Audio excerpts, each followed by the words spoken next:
সুপ্রিয় দর্শক মণ্ডলী, আমন্ত্রণ তৃতীয় মাত্রা দেখবার জন্য। সাম্প্রতিক বিষয়ে মুক্ত আলোচনার অনুষ্ঠান তৃতীয় মাত্রার আজকের অতিথি আমার ভাই আছেন সরকারি দল বাংলাদেশ জাতীয়তাবাদী দল বিএনপি থেকে নির্বাচিত জাতীয় সংসদ সদস্য মোহাম্মদ মোজাম্মেল হক, এবং আমার ডানে আছেন প্রধান বিরোধী দল বাংলাদেশ আওয়ামী লীগ থেকে নির্বাচিত জাতীয় সংসদ সদস্য এবং জাহাঙ্গীরনগর বিশ্ববিদ্যালয়ের সাবেক উপাচার্য ডক্টর আলাউদ্দিন আহমেদ। আমি প্রথমে সরকার দলীয় মাননীয় সংসদ সদস্য আপনার কাছে জানতে চাইব যে আপনি জানেন যে প্রধান বিরোধী দল 15 দফা একটি দাবি দিয়েছে এবং সেই দাবির জন্য তারা একটি আলটিমেটাম দিয়েছে আগামী 10ই ফেব্রুয়ারি, সেই আলটিমেটামের শেষ দিন। এর মধ্যে দাবি আপনারা কতটা পূরণ করলেন, এবং দাবি পূরণ না করলে ওনারা 12 তারিখে হরতালে ডাক দিয়েছেন এবং সেদিন থেকে ওনারা সরাসরি এক দফার আন্দোলনে যাচ্ছেন, সরকার পতনের আন্দোলন। এই মুহূর্তে সরকারি দলের একজন সংসদ সদস্য হিসেবে আপনার কেমন লাগছে? ধন্যবাদ জিলুর ভাই। ওনারা যে দাবি দাওয়াগুলি পেশ করেছেন এর প্রেক্ষিতে আমি আমার বক্তব্যটাই খোলামেলাভাবে বলতে চাই। প্রথমত, এটা একটা নির্বাচিত সরকার এবং এই সরকার নির্বাচিত হয়েছে 5টি বছর দেশ শাসন করার জন্য। প্রধান বিরোধী দল যে দাবিগুলি করেছেন, দাবির যৌক্তিকতা কতটুক সে ব্যাপারে না গিয়ে আমি বলতে চাই কিছু কিছু দাবি অত্যন্ত আমি বলবো অতিরঞ্জিত, যেটা ওনারা দাবি করেছেন বাস্তবায়ন করার জন্য আহ্বান জানিয়েছেন।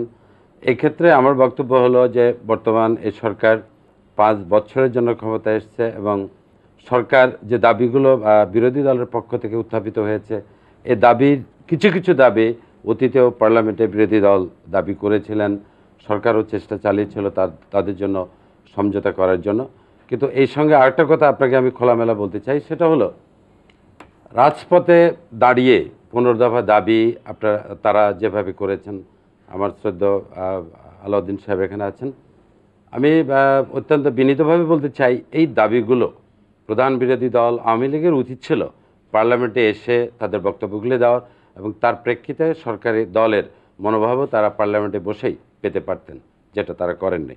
আরেকটা জিনিস বলি, আজকে আমরা সরকারি দলে আছি, বাংলাদেশ আওয়ামী লীগ এককালে সরকারে ছিলেন।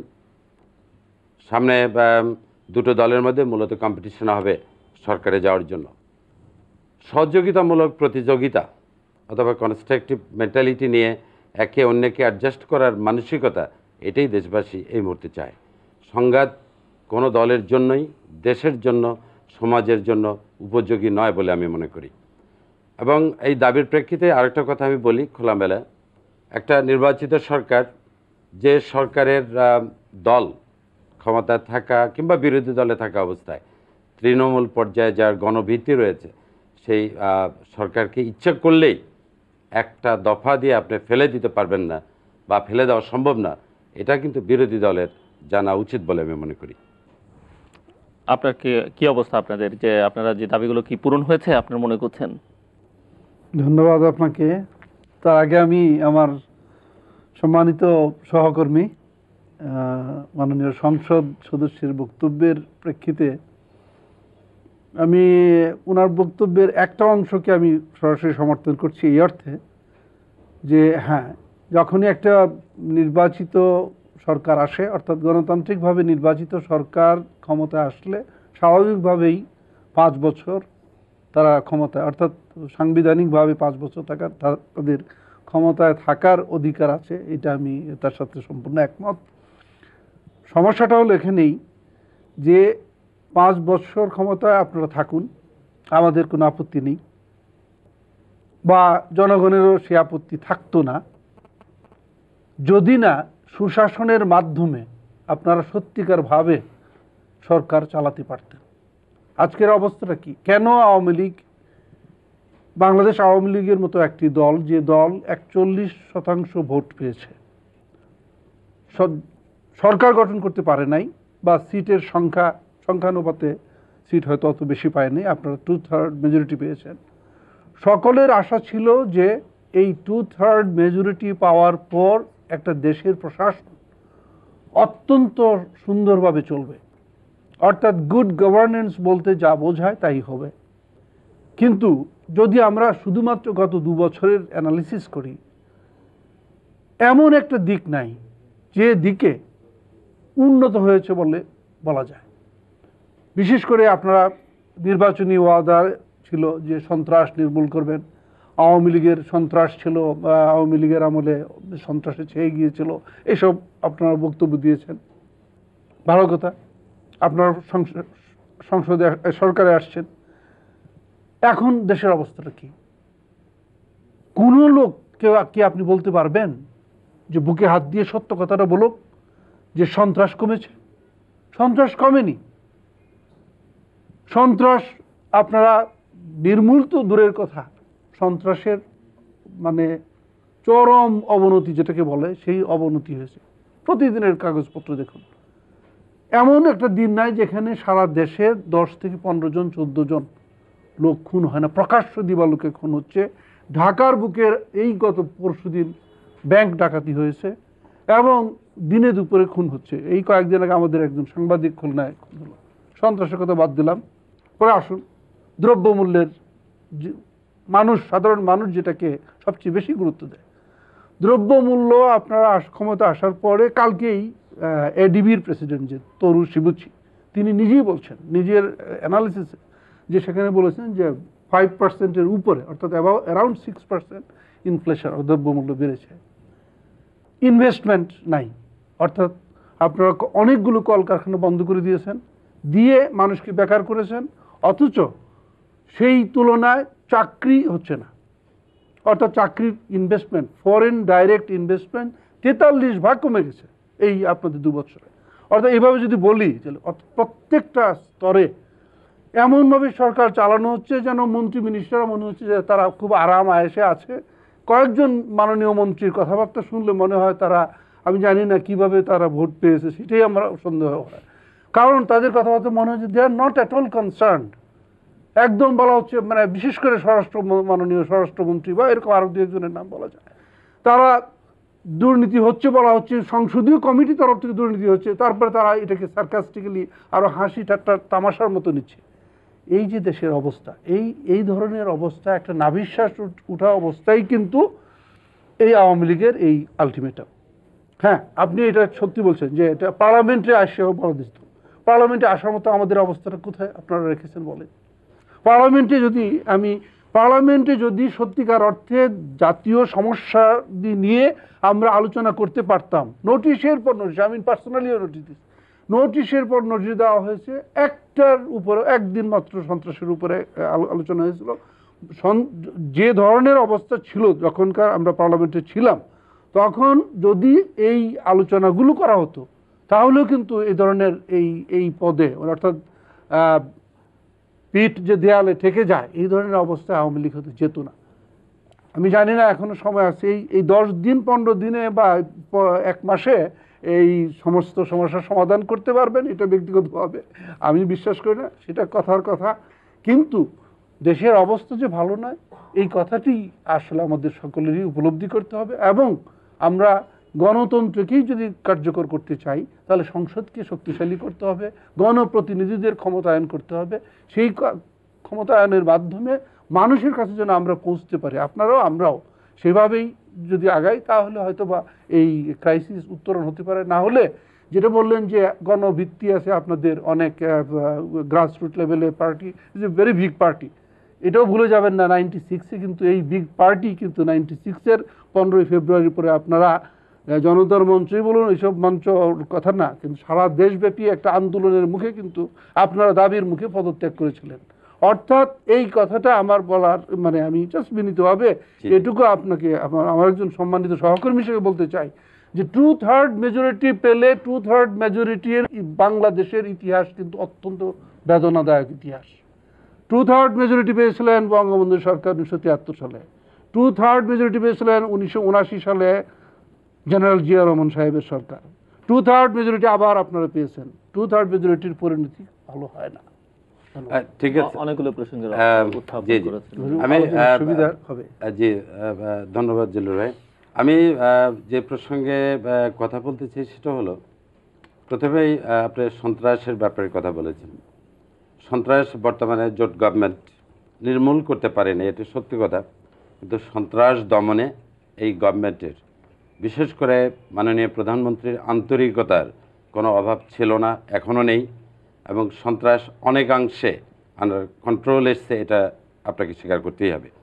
আমি উদাহরণস্বরূপ বলতে চাই যে বিগত আওয়ামী লীগ গভর্নমেন্টের আমলে আপনি একজন নির্বাচিত মাননীয় সংসদ সদস্য, আপনার দলের অনেক মন্ত্রী, অনেক এমপির ছেলে মেয়েরা যেভাবে প্রকাশ্যে সন্ত্রাসকে মদত দিয়েছিলেন, সন্ত্রাসে অংশ নিয়েছিলেন এবং রাষ্ট্রীয়ভাবে তদানীন্তন প্রধানমন্ত্রী আপনার দলের মাননীয় সভানেত্রী যেভাবে সমর্থন জুগিয়েছিলেন, এটাও এ দেশবাসী জানে। ইকুয়ালি আরেকটা কথা বলতে চাই, 91-এ আমি একটু ব্যাক করব, যখন বিএনপি ক্ষমতায় ফিরে এলো, তার প্রাক্কালে আপনার দলের সম্মানিত নেত্রী বলেছিলেন যে বিএনপিকে একদিনের জন্য শান্তিতে থাকতে দেওয়া হবে না। এই কথাটা এখনও জনগণ ভোলেনি। আমি বিনীতভাবে যে কথাটা বলতে চাই সেটা হলো, সন্ত্রাস, দুর্নীতি এটা আমাদের দেশে অতীতে ছিল, বর্তমানে আছে, উন্নত বিশ্বে এ দুটো জিনিসই বিদ্যমান আছে। এ দুটো এত খারাপ জিনিস, এটা নির্মূল না করতে পারলেও, এটার উচ্ছেদ করতে না পারলেও এটা দমন প্রয়োজন। এটা একজন নির্বাচিত এমপি হিসেবে আমি আন্তরিকভাবে বিশ্বাস করি। আরেকটা জিনিস যে ব্যাপারে আমি অত্যন্ত বিনীতভাবে আপনার কাছে বলতে চাই সেটা হলো, সন্ত্রাস এবং দুর্নীতি দুটো জিনিস দমন করতে হলে প্রধান বিরোধী দল এবং যে দল ক্ষমতায় আছে, ক্ষমতাসীন দল, উভয়ের মধ্যে একটা আন্ডারস্ট্যান্ডিং, সমঝোতা থাকা প্রয়োজন বলে আমি মনে করি। কারণ কিছু কিছু ক্ষেত্রে আমরা সন্ত্রাস দমনে যখন কঠোর পদক্ষেপ নেব বা নিতে যাচ্ছি, সেখানে দেখা যাচ্ছে বাংলাদেশ আওয়ামী লীগের তরফ থেকে প্রতিবাদ চলে আসে যে তার দলের নেতা বা কর্মীদের ইচ্ছাকৃতভাবে নিগৃহীত করা হচ্ছে। এই জাতীয় জিনিস অতীতে ঘটেছে, সামনে ঘটবে। তবে আমি অনুরোধ করে যেটা বলতে চাই যে আপনারা রাজপথে দাঁড়িয়ে এ ধরনের দাবি উত্থাপন না করে পার্লামেন্টে আপনারা ফিরে আসুন। আমরা সন্ত্রাস দমনে আন্তরিকতার অভাব দেখাইনি। সামনের দিনগুলোতে আরও কিছু পদক্ষেপ ইনশাল্লাহ এসে যাবে। আপনারা নিশ্চয়ই জানেন, কিছুদিন আগে আমাদের পার্লামেন্টারি পার্টির মিটিংয়েও সন্ত্রাস এবং দুর্নীতি দুটো ব্যাপারে আমরা কিছু পরামর্শ দিয়েছি। আমরা আমাদের পরামর্শগুলো পার্টি লেভেলেই আমরা কথা বলেছি, উত্থাপন করেছি। তার প্রেক্ষিতে আমাদের বিশ্বাস মাননীয় প্রধানমন্ত্রী খুব শীঘ্রই এই দুটো বিষয়ে উনি পদক্ষেপ নেবেন। আর আরেকটা কথা যেটা বললেন, আমরা যারা ক্ষমতায় আছি, দেশ তথা জাতির কল্যাণে আমরা ভালো কিছু করতে চাই। ভালো কিছু করার জন্য এই গভর্নমেন্ট এ পর্যন্ত কম কিছু করেনি। আপনি যদি যেটা বললেন ফরেন রেমিটেন্স না ইনভেস্টমেন্টের কথা বললেন, আমি একটা উদাহরণ কোট করতে চাই, সেটা হলো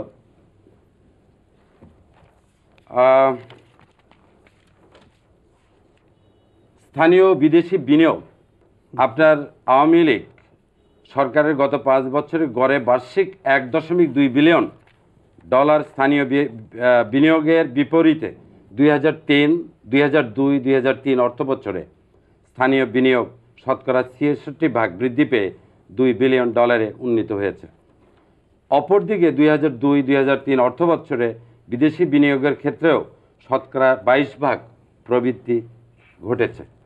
মাননীয় সংসদ সদস্য, আমি অত্যন্ত বাস্তবভিত্তিক কথাটা বললাম। আপনার হাতে পেপারস আছে, আমার হাতে পেপারস আছে। আমি জাস্ট সত্যকে অস্বীকার করার কোনো উপায় অনুমতি নেই। দেন তাহলে আমি ওয়ার্ল্ড ইনভেস্টমেন্ট 2003 অর্থাৎ এদের একটা বডি আছে, জি জি। সেখানে সরাসরি ভাষ্যতে বলা আছে যে বিদেশি বিনিয়োগ ডাইরেক্ট এফডিআই, যেটা জি। ফরেন ডাইরেক্ট ইনভেস্টমেন্ট হলো 43% হ্রাস পেয়েছে। এই রিপোর্টই আছে। আমি আপনার সাথে আওয়ামী লীগের সময়ের কি অবস্থা ছিল আর এখন কি অবস্থা ছিল ওই চুলচেরা স্ট্যাটিস্টিক্যাল ডেটা নিয়ে কথা বলতে চাচ্ছি না, কিন্তু তাদেরই রিপোর্টে আছে। এবং এখনও এডিবি বা অথবা ওয়ার্ল্ড ব্যাংক, IMF তাদেরকে আপনারা তাদের যারা রিপ্রেজেন্টেটিভ তাদের জিজ্ঞেস করলেই বুঝতে পারবেন আর আসলে বিনিয়োগ যে হচ্ছে না। আপনি দেখান যে কোন একটা ইন্ডাস্ট্রি হচ্ছে কোথায়, সারা বাংলাদেশে, আমি বলি, সারা বাংলাদেশে এই 2 বছরে একটা ইন্ডাস্ট্রি হয়েছে বা হতে যাচ্ছে এরকম বড় ধরনের, সেটা দেখলেই তো বোঝা যায় যে আমি বলি ইন্ডাস্ট্রি করে লুজিং কনসার্ন করে না, বিদেশি সমস্যাটা কি আসেনি। আমি বলি, এদেশের রাস্তাঘাট, পুল, ব্রিজ, কালভার্ট, স্কুল, কলেজ, এগুলো ডেভেলপমেন্টে হচ্ছে কোটি কোটি টাকা ব্যয় হচ্ছে। সমস্যা হলো এই ইন- যে এই গভর্নমেন্ট ক্ষমতায় আসার পরে, জোট গভর্নমেন্টের কথা বলছি, আহ, আমাদের ভালো কাজগুলো তুলে ধরার জন্য যে মিডিয়াগুলো কাজ করার কথা, এই মিডিয়াগুলো আমি সত্যিকার অর্থে বলি এগুলো বাংলাদেশ আওয়ামী লীগ তথা আপনাদের content। না, না, না না আপনি আদারওয়াইজ নেন না, যার ফলে দেখা যাচ্ছে যে এই গভর্নমেন্টের নেতিবাচক দিকগুলো এ তুলে ধরার জন্য মিডিয়ারা কন্টিনিউয়াস কাজ করেছে অতীতেও, বিদেশি media, এখন করছে। আপনার বিদেশি মিডিয়ার সাথে spokesman সম্পর্ক রা। মেনটেন করতে পারছেন না, আহ, এটা সম্পর্ক বজায় রাখতে পারছেন না। এটা রাখা উচিত বলে আমি মনে করি। তবে মিডিয়ার ব্যাপারে আমি ব্যক্তিগতভাবে মনে করি যে বর্তমান জোট গভর্নমেন্টের উচিত এদিকে আরো আলাদা বেশি নজর দেয়া। ভালো কারণ আন্তরিকতাপূর্ণ একটা সম্পর্ক করে না উঠলে ভালো কাজ হলে ভালো ভিডিও ভালো কাজগুলো, বলবে। ভালো দিক এগুলো তুলে ধরার দায়িত্ব কিন্তু মিডিয়ার উপরই বর্তায়, যেটা একতরফা রিপোর্ট প্রায় আমরা দেখি। এবং হঠাৎ এই যে এখানে কিন্তু দুই তরফা হচ্ছে। না, এটা আপনাকে ধন্যবাদ যে এখানে দুই তরফা হচ্ছে এবং আপনি এই যে খোলামেলা কথা বলার সুযোগ করে দিয়েছেন। আলাউদ্দিন ভাই অত্যন্ত ভালো মানুষ, বিজ্ঞ মানুষ। এখানে আসার আগেও তার সঙ্গে অনেক ব্যাপারে রাষ্ট্রীয় পর্যায়ে কথাবার্তা হয়েছে, আমি অত্যন্ত মুগ্ধ হয়েছি তার আচরণে, তার কথাবার্তায়। তো আমি যেটা মনে করি যে আমরা যে অবস্থানে থাকি না কেন, কেউ হয়তো আওয়ামী লীগে থাকতে পারে, কেউ বাংলাদেশ জাতীয়তাবাদী দলে থাকতে পারে, তো আমি মনে করি দেশ তথা দশের জন্য আমাদের উভয়ের দায়বদ্ধতা কম নয়। অবশ্যই এটা একটা পয়েন্ট। সেকেন্ড পয়েন্ট হলো আজকে বাংলাদেশ আওয়ামী লীগ রাজপথে দাঁড়িয়ে যেভাবে দাবি করছে, কথার কথা আগামীতে এমন দিনও আসতে পারে ইকুয়াল দাবি নামে নেমে যাবে জোট গভর্নমেন্টের অংশীদাররা। এটা নট আনলাইকলি, এটা হয়ে যেতে পারে। তো এই ধরনের ট্রেন্ড, এ ধরনের মানসিকতা উন্নয়নের সহায়ক নয়। অন্তত এ দেশ তথা জাতি উন্নয়নের জন্য আমাদের মানসিকতার বিশেষ প্রয়োজন বলে আমি মনে করি। একটু আগে আরেকটা বিষয়, আরেকটি প্রসঙ্গ বলছিলেন যে সংসদকে কার্যকর সংসদকে কার্যকর করার যে কথা, এ ব্যাপারে আমি যেটা বলতে চাই সেটা হলো সংসদ এমন একটা ভোকাল পয়েন্ট যেখানে দাঁড়িয়ে বিরোধী দল, সরকারি দল একে অন্যকে অভিযুক্ত করে নয়। আমার মনে হয় আমি যেটা বলতে চাই সেটা হলো সরকার কিভাবে পরিচালিত হবে এ ব্যাপারে বিরোধী দল তার মনোভাব স্পষ্ট আকারে পার্লামেন্টে দাঁড়িয়ে বলতে পারে, বলার সুযোগ রয়েছে। আজকে কিছুক্ষণ আগে ডক্টর আলাউদ্দিন সাহেবের সঙ্গে যখন কথা হচ্ছিল, আমি দুঃখ করে বলছিলাম যে আজকে 2.5 বছর আমরা পার্লামেন্টে আছি, অথচ পার্লামেন্ট বয়কট করার কারণে, যেটা আমি আমার দৃষ্টিতে মনে করি অযৌক্তিক, এবং এটা বয়কট করার কোনো প্রয়োজন আছে বলে আমি মনে করি না। এবং এই বয়কটটা যদি না থাকতো, আজকে আওয়ামী লীগ তথা বিরোধী দলীয় যেসব সম্মানিত সংসদ সদস্য আছেন তাদের সঙ্গে আমাদের একটা ইন্টারাকশন করার সুযোগ থাকতো, সামাজিকতা, বিভিন্ন অনুষ্ঠানে যোগদান, একে অন্যের সঙ্গে মত বিনিময়, এবং এলাকার ডেভেলপমেন্টের জন্য আমরা একে অন্যের মতামত নিয়েও আমরা চলতে পারতাম। এবং আগামী দিনগুলোতে আমি মনে করি বাকি যে দিন আছে, প্রধান বিরোধী দল তাদের প্রতি আমার অনুরোধ থাকবে যে তারা যেন সংসদে আসেন, তাদের মতামত ব্যক্ত করেন, তারা সরকার পরিচালনায় বর্তমান জোট গভর্নমেন্টকে যেন ঠিকমতো পরামর্শ দেন, এটাই আমার আহ্বান থাকবে। একটু অন্য প্রসঙ্গে যাই। অনেকদিন যাবতীয় কথাবার্তা হচ্ছে যে এনজিওগুলোকে এক ধরনের নিয়ন্ত্রণ করবার জন্য কিছু আইন প্রণয়ন করবার কথা সরকার চিন্তা ভাবনা করছে, মাঝে মধ্যে হয়, বিশেষ করে রাজনৈতিক কর্মকাণ্ডে বিভিন্ন বিশেষ করে বিগত দুটি নির্বাচনে লক্ষ্য করা গেছে যে এনজিওগুলোর একটা প্রভাব। তো আপনি কি এটাকে কতটা যৌক্তিক মনে করেন যে এনজিওগুলোকে এইভাবে নিয়ন্ত্রণ করবার বিষয়টি? একটা জিনিস আপনাকে বলি, আমার ব্যাকগ্রাউন্ড এনজিও থেকেই, এবং এককালে আমি অ্যাডাবের চেয়ারম্যান ছিলাম টুয়াইস। এনজিওরা এদেশের উন্নয়নের জন্য কাজ করছে, ভালো কাজ করছে, এটা স্বীকার করতেই হবে। তবে সব এনজিওই ভালো কাজ করছে এটা মেনে নেওয়া কঠিন। আরেকটা ব্যাপার আপনাকে বলি, যারা এনজিও করতে চান তারা পলিটিক্যালি বায়াস হবেন, এটা জনগণের তথা আমাদের প্রত্যাশিত বিষয়বস্তু নয়। এনজিও জগতে এমন কিছু ব্যক্তিত্ব আছেন যারা রাজনীতি করতে চান, আমার মনে হয় তাদের উচিত হবে আমি যেটা করেছি, এনজিও জগৎ থেকে বিদায় নিয়ে, যেটা আমার বড় ভাই আলাউদ্দিন সাহেব করেছেন। উনি উপাচার্যের মতো সম্মানিত পদ উনি ছেড়ে এদিকে চলে এসেছেন, রাজনীতি করছেন, নির্বাচিত এমপি হিসেবে তার দায়িত্ব পালন করছেন। ইকুয়ালি তাদের উচিত হবে যে যারা এনজিও জগৎ থেকে পলিটিক্সে করতে চান, আগমন করতে চান, তাদের উচিত হবে এনজিও করা অবস্থায়, পলিটিক্স নয়, এনজিও থেকে ইস্তফা দিয়ে তারা সরাসরি চলে আসতে পারবেন, কারো আপত্তি থাকবে না। কিন্তু বিদেশ থেকে জনগণের নামে টাকা এনে সেই টাকা পলিটিক্যাল পারপাসে ব্যবহার করা হোক, যেটা হয়েছে বিগত গভর্নমেন্টের আমলে। আমি অত্যন্ত বিনীতভাবে কথাটা বলতে চাই, কোনো একটা এনজিও প্রচুর অর্থ কোনো একটা পলিটিক্যাল পার্টির পিছনে খরচ করেছিলেন। এটা জানার পরেই বর্তমান গভর্নমেন্ট এ ধরনের পদক্ষেপ নিয়েছেন। আমি মনে করি এটা বর্তমান যুগে, বর্তমান সময়ে একটা যুগ উপযোগী পদক্ষেপ যেটা বর্তমান গভর্নমেন্ট নিয়েছে, এবং আমি আশা করব ডক্টর আলাউদ্দিন আমার বড় ভাই হিসেবে এটাকে সাপোর্ট করবেন।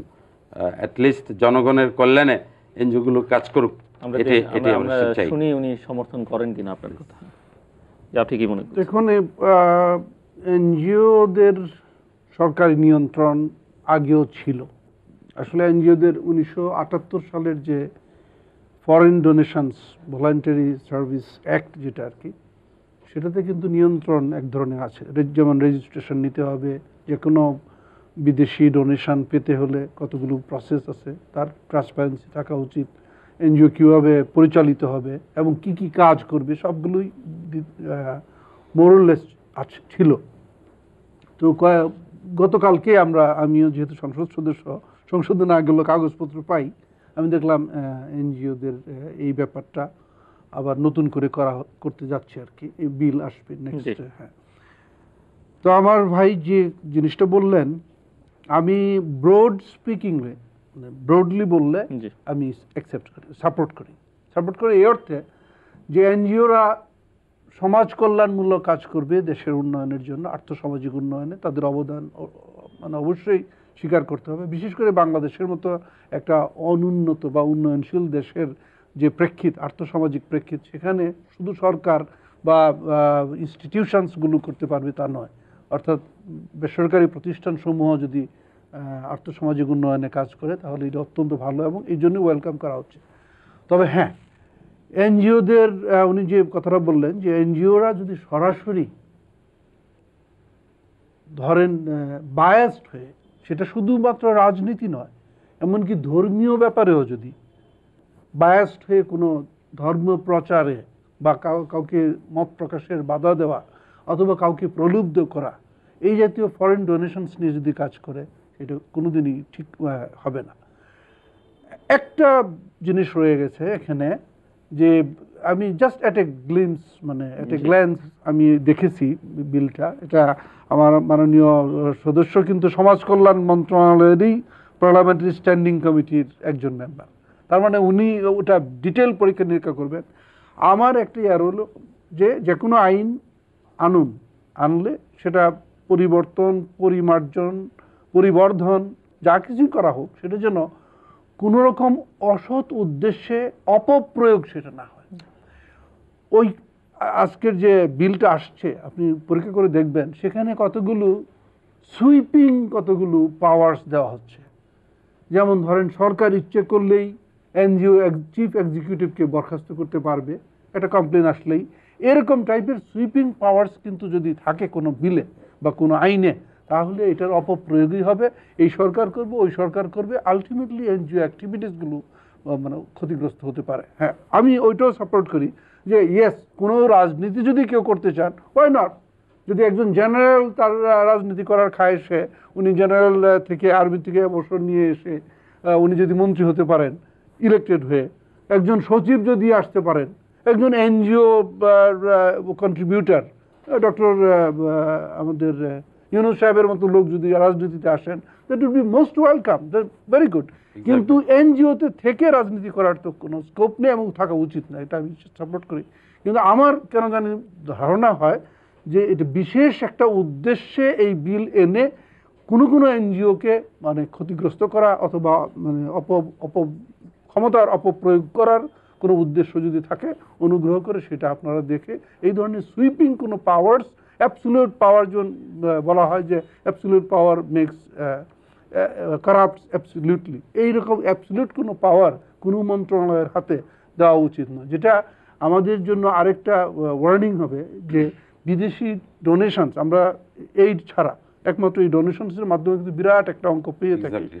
তো সেইটা যদি ডেটারেন্ট হিসাবে কাজ করে, আর বিদেশিরা যদি মনে করে যে নো, এদেশে শুধু যে গভর্নমেন্ট থাকবে সেই গভর্নমেন্টের কতগুলো এনজিও যারা গভর্নমেন্টকে সাপোর্ট করবে তারাই শুধু কাজ করতে পারবে, তাদেরকেই ডোনেশন না দিলে তাদের কাজ করতে দেবে না, তাহলে তারা কিন্তু ডেটার্ড হয়ে এবং আলটিমেটলি দেশ ক্ষতিগ্রস্ত হবে। না, এক্ষেত্রে আমি যেটা বলতে চাই সেটা হলো যে আপনি অত্যন্ত একটা ইম্পর্ট্যান্ট মূল্যবান কথা উল্লেখ করেছেন যে আইনের বিলটা যখন পার্লামেন্টে পাস হবে, আইনে পরিণত হবে, তারপরে এই বিলটার যেন আইনের যেন অপপ্রয়োগ না ঘটে, না ঘটতে পারে এরকম তো ক্লজ, এক্ষেত্রে সেভিং ক্লজ থাকা উচিত। আমার যেটা আপনার প্রতি অনুরোধ থাকবে, পার্লামেন্টে এটা বিশদ আলোচনা হবে হওয়া উচিত এবং সে আলোচনায় আমরা কমিটিতে অবশ্যই যাবে। অনুষ্ঠান নেব, আমরা অবশ্যই অংশগ্রহণ করব। ইকুয়ালি প্রধান বিরোধী দল আওয়ামী লীগের পক্ষ থেকে আপনারা সকলে আসবেন। বিলের কোন কোনগুলো নেতিবাচক দিক, এগুলো যদি আপনারা তুলে ধরেন তাহলে এটা নিশ্চয়ই আরও সহায়ক হবে, আরও কল্যাণ বয়ে নিয়ে আসবে বলে আমার বিশ্বাস। আপনি নিশ্চয়ই লক্ষ্য করেছেন যে পত্রপত্রিকায় বেশ কিছুদিন যাবৎ সরকারের বিভিন্ন মন্ত্রণালয়ের দুর্নীতি নিয়ে কথাবার্তা হচ্ছে এবং একটি পত্রিকা রিপোর্ট করেছে যে 15টি মন্ত্রণালয় সবচেয়ে বেশি দুর্নীতিগ্রস্ত এবং এই 15টি মন্ত্রণালয় সংক্রান্ত সংসদীয় স্থায়ী কমিটির সভাগুলোতে এই বিষয়টি আলোচিত হয়েছে। সরকার দলীয় সংসদ সদস্যরাই বিভিন্ন নানান অভিযোগ তুলছেন, কোনোটি মন্ত্রীর বিরুদ্ধে, কোনোটি অন্যান্যদের বিরুদ্ধে। এই বিষয়ে আপনার বক্তব্য শুনতে চাইছেন। এ বিষয়ে আমার বক্তব্য হলো যে যেটা পত্রিকায় এসছে, পত্রিকা অবশ্য সব সময়, বিশেষ করে কয়েকটি চিহ্নিত পত্রিকা, আমি নাম উল্লেখ করতে চাই না, তারা গভর্নমেন্টের নেতিবাচক দিকগুলো বেশি প্রকাশে আগ্রহী। গভর্নমেন্টের ভালো দিকগুলো বলা যায় দ্বিতীয়, তৃতীয় কিংবা চতুর্থ পাতায় চলে যায়, এটা একটা বাস্তবতা বলছি। পত্রিকাগুলো হয়েছে ব্যক্তি মালিকানাধীন এবং অনেকগুলো পত্রিকাই একজন নির্বাচিত এমপি হিসেবে কথাটা বলা উচিত বলে আমি মনে করি। অনেক পত্রিকা মালিকই পত্রিকার চালান, পত্রিকার নিজস্ব আঙ্গিকে ওনারা চালান, আমি বলবো ব্যবসায়িক উদ্দেশ্যেই, দোষ দিয়ে লাভ নেই, এটাই বাস্তবতা। তার সত্ত্বেও আমি মনে করি পত্রিকায় যে ধরনের রিপোর্টিং হয়েছে এটাই প্রমাণ করে এই জোট গভর্নমেন্টের আমলে সংসদীয় কমিটিগুলো কাজ করছে, দে আর ভেরি অ্যাক্টিভ।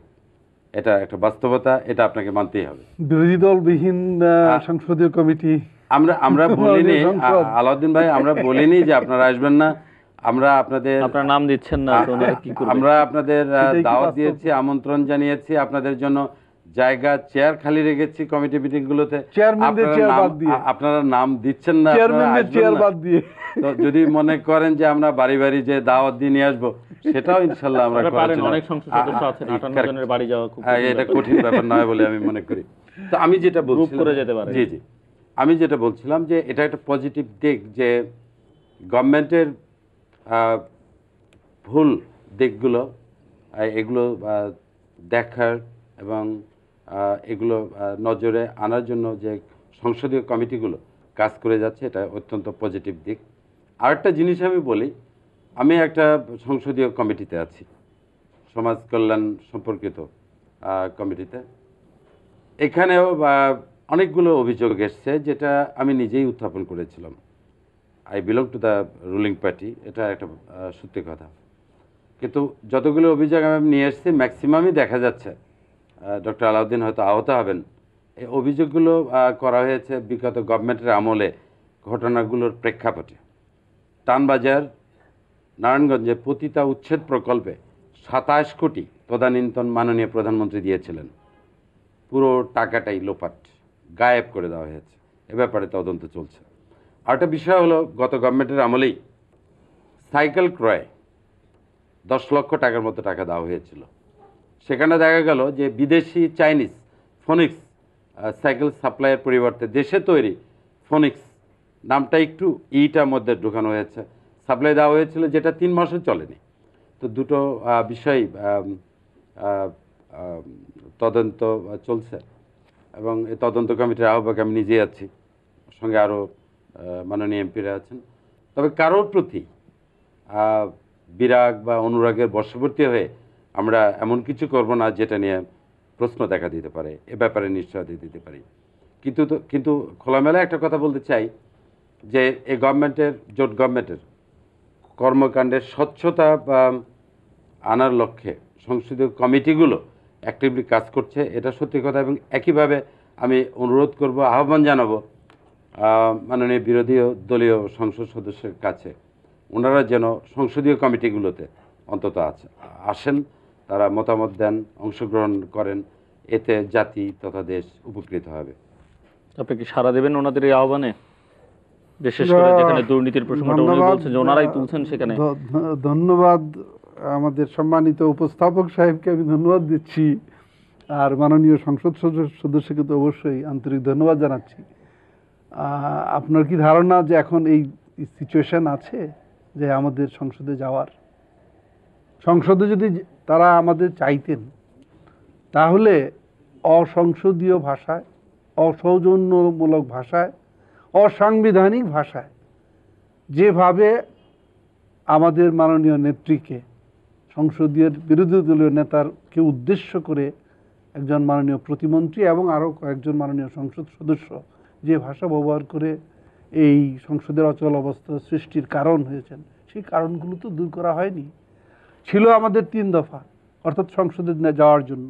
হ্যাঁ, আমরা তো অবশ্যই আমরা গণতন্ত্রে, বিশেষ করে বাংলাদেশ আওয়ামী লীগ গণতান্ত্রিক চর্চায় এটা 50 বছরের ইতিহাসে পরিপক্ক। গণতন্ত্রের জন্যই বাংলাদেশ আওয়ামী লীগ 1970 সালে সেই নির্বাচনের মাধ্যমে তদানীন্তন পাকিস্তানের বৃহত্তর অ্যাবসলিউট মেজরিটি পাওয়ার পরেই তো প্রেক্ষিত হলো যে স্বাধীনতা যুদ্ধ, এবং স্বাধীনতা যুদ্ধের পরেও আমরা গণতান্ত্রিক চর্চাই করেছি।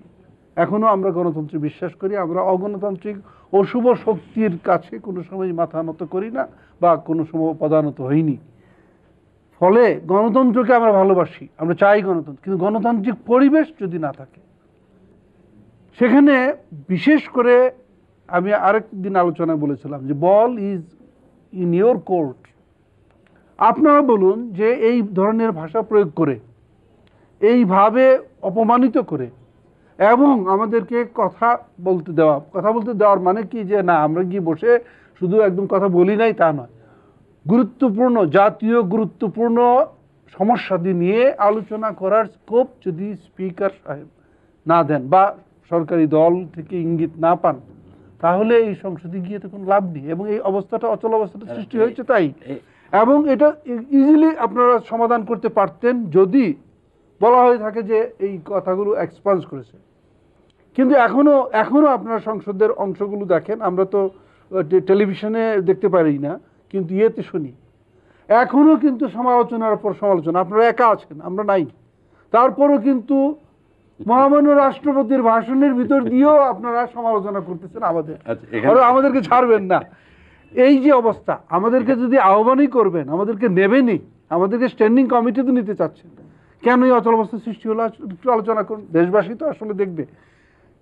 স্ট্যান্ডিং কমিটির মধ্যে যদি একদিন মাত্র বসা হতো, আমাদের বিরোধী দলীয় নেতা এবং উপনেতা বা আমাদের চিফ হুইপ বা আমাদের কয়েকজনকে নিয়ে আপনাদের কয়েকজন যদি বসতো, আচ্ছা আসুন আমরা স্ট্যান্ডিং কমিটিগুলো করতেছি, স্পিকারের নেতৃত্বে হতে পারে, এই স্ট্যান্ডিং কমিটিতে আপনারা কতজন কি চান, ছিল কি প্রপোর্শনেট একটা আন্ডারস্ট্যান্ডিং ছিল। ইউএনডিপির মধ্যস্থতায় আমাদের মাননীয় মন্ত্রী, জেনারেল সেক্রেটারি আপনাদের পার্টির মান্নান ভূঁইয়া সাহেবের সই আমি নিজে দেখেছি কাগজটায়, সেখানে আছে প্রপোর্শনেটলি স্ট্যান্ডিং কমিটিগুলো রিপ্রেজেন্ট করবে এবং চেয়ারম্যানশিপও দেওয়া হবে। একটিবার শুধুমাত্র আলোচনা করলে, আপনি জানেন যে আমরা প্রথম সংসদীয় সভায় কিন্তু স্ট্যান্ডিং কমিটিতে, পার্লামেন্টারি স্ট্যান্ডিং কমিটিতে কে কোথায় যাবে সেই সিদ্ধান্ত আমরা নিয়ে রেখেছিলাম। কাজেই নাম দেওয়া হয় না, নাম দেওয়া হয় না, আলোচনার দ্বারই খোলা হয়নি। আমাদেরকে ঠিক আছে 3টা দিবেন, 4টা দিবেন, 12টা দিবেন, কতটা পাই আগে আলোচনা হতে পারতো, বা কোন কমিটি দিবেন সেই আলোচনার ধারে কাছে না গিয়ে আপনারা একতরফাভাবে, অনেকটা বলা যায় অসাংবিধানিকভাবে অথবা কার্যপ্রণালী বিধির লঙ্ঘিত করা বলা যায়, এবং গায়ে জোরে বললে হবে না। স্ট্যান্ডিং কমিটিতে 2টো নাম গ্যাপ রেখে বা 3টা নাম গ্যাপ রেখে আপনার স্ট্যান্ডিং কমিটি ঘোষণা করে দিয়েছে। এটা বলা হয়ে থাকে যে আপনারা নাম দেন না।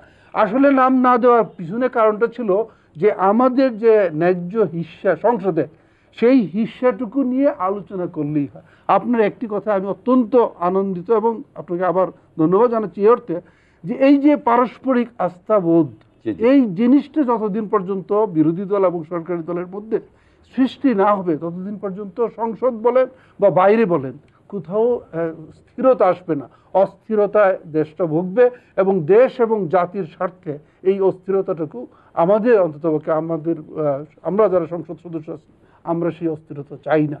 সেই হিসাবে আপনি জি, বলতে জি। পারেন আপনার যে আমাদের যাওয়ার ধন্যবাদ কোনো scope নেই। আলাউদ্দিন ভাই। আমি যে জিনিসটা এখানে উল্লেখ করতে চাই সেটা হলো যে আপনি মহামান্য রাষ্ট্রপতির ভাষণ সম্পর্কে বক্তব্য দিয়েছেন।